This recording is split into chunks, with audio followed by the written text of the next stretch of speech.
Ah oui, c'est à moi. Parce que, comme responsable du service national pour l'unité des chrétiens à la Conférence des évêques de France, certains peuvent penser que je ne travaille qu'une semaine par an, entre le 18 et le 25 janvier, pour la semaine de prière.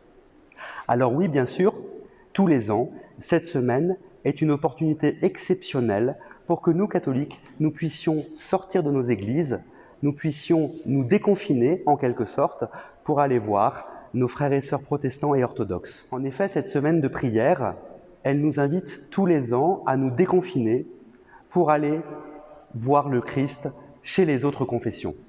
Elle nous invite à réfléchir avec un thème particulier.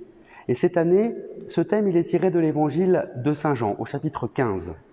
Le Seigneur Jésus nous dit « Demeurez dans mon amour et vous porterez du fruit en abondance. » Demeurez dans l'amour de Jésus. C'est le but de toute existence chrétienne, mais quelquefois, nous avons l'impression en définitive que c'est plutôt nous qui faisons l'honneur à Jésus de l'inviter chez nous, qu'il vienne demeurer dans nos vies et nous lui accordons un peu de place. La semaine de prière pour l'unité, c'est l'occasion de recevoir les traditions de prière, de spiritualité, de rencontre aussi d'autres chrétiens. C'est donc l'occasion de regarder Jésus et d'aller chez lui. Parce que dans toute démarche chrétienne, ce n'est pas nous d'abord qui accueillons Jésus, c'est nous qui sommes accueillis par Jésus. Jésus est notre véritable demeure.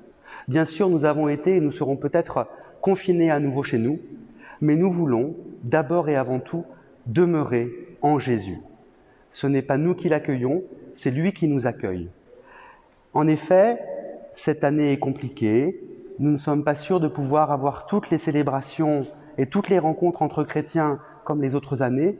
Raison de plus pour ouvrir la Bible, lire, méditer ce chapitre 15 de l'évangile de Saint Jean et voir la présence réelle de Jésus dans sa parole, dans son évangile.